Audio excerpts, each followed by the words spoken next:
যেটা মূল্য নাই, যেটা নিষিদ্ধ, যে সরকার থেকে ড্রাগ লাইসেন্স যারা দিচ্ছে স্যাম্পল বিক্রি করা যাবে না, যেহেতু মূল্য নাই, আমরা দেখেছি তাদের ওখানে সেই সব পাওয়া যায়। সে অভিযুক্ত প্রতিষ্ঠানকে 40,000 টাকা জরিমানা করা হয়েছে এবং অভিযোগকারী ভোক্তাকে এখান থেকে কম্পেনসেশন হিসাবে 10,000 টাকা প্রদান করা হবে। ইনসুরেন্স দেওয়ার পর আমার চাচার তাপমাত্রাটা বেড়ে গেছে এবং ডাক্তারকে দেখাচ্ছি, চিকিৎসা পরামর্শ নিচ্ছে। চিকিৎসক বলেছে যে আসলে যেটা ব্যবহার করেছেন সেটা আসলে টেম্পারবিহীন, এটা টেম্পার নাই, এটা লাকেজ প্রোডাক্ট বাইরে থেকে এসেছে, বাংলাদেশে অনুমোদন নাই। যেটা আমদানি হয় না সেটা আসলে টেম্পারেচারটাও কি যে চ্যানেলে আসে সেটা মেনটেন হয় কি না, যাতে ওষুধের গুণাগুণ নষ্ট হতে পারে।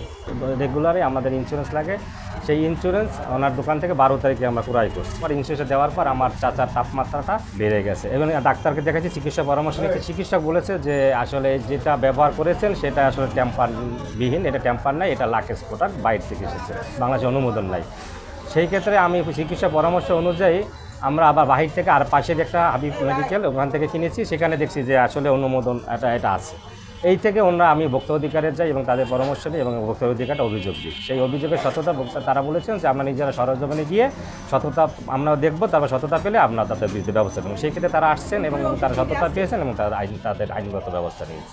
আজকে আমরা আসলে মূলত বিশ্বপ্রিয়া ফার্মেসিতে এখানে এক ভোক্তার কমপ্লেনের প্রেক্ষিতে আমরা এখানে এসেছি। মূলত তিনি একটি ইনসুলিন কিনেছিলেন যেটার আমদানিকৃত না। তো আমদানিকৃত যদি না হয় তাহলে প্রোডাক্টটি হয়তো সঠিক হতে পারে, নাও হতে পারে, কারণ ওগুলো ভ্যাট ট্যাক্স দিয়ে আসেনি বাংলাদেশে।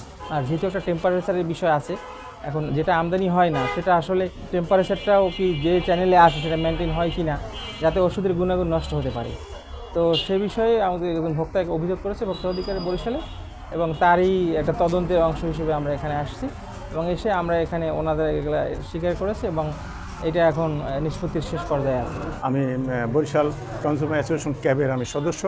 আমি এই ভোক্তা অধিকার সংগ্রাম অধিদপ্তরের এই যে সহকারী পরিচালক উপপরিচালক মহোদয়দের সাথে আমি তাদের সহযোগিতা করার জন্য ক্যাবের পক্ষ থেকে আমি তাদের সাথে উপস্থিত হয়েছি এবং এই ফার্মেসিতে বিভিন্ন রকমের যেমন মেয়াদ উত্তীর্ণ ঔষধ বিক্রি করা হয়, যেটা মূল্য নাই, যেটা নিষিদ্ধ, যে সরকার থেকে ড্রাগ লাইসেন্স যারা দিচ্ছে স্যাম্পল বিক্রি করা যাবে না, যেহেতু মূল্য নাই, আমরা দেখেছি তাদের ওখানে সেই সব পাওয়া যায়।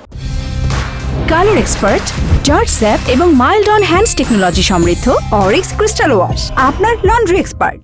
যে কারণে সেই আইন নীতি অনুযায়ী এই সে 45 ধারায় এবং 51 ধারায় ভোক্তা অধিকার সংগ্রাম 2009-এর এই অনুযায়ী এখানে তাদের বিরুদ্ধে ব্যবস্থা নেওয়া হয়েছে, তাদের বিরুদ্ধে জরিমানার ব্যবস্থা নেওয়া হয়েছে। যদি জরিমানা যদি পরিশোধ না করে তাহলে সেটা সিলগালা করা হবে এবং তাদের বিরুদ্ধে আইনানুগ ব্যবস্থা আরও কঠোর ব্যবস্থা গ্রহণ করা হবে।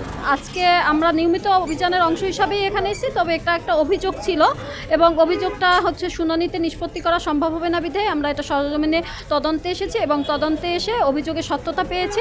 সে অভিযুক্ত প্রতিষ্ঠানকে 40,000 টাকা জরিমানা করা হয়েছে এবং অভিযোগকারী ভোক্তাকে এখান থেকে কম্পেনসেশন হিসাবে 10,000 টাকা প্রদান করা হবে। অভিযান চলমান আছে, আমরা দেখতেছি প্রতিষ্ঠানগুলোকে এবং অনিয়ম পেলে আমাদের ভোক্তা অধিকার আইনে তাকে অবশ্যই ব্যবস্থা নেওয়া হবে।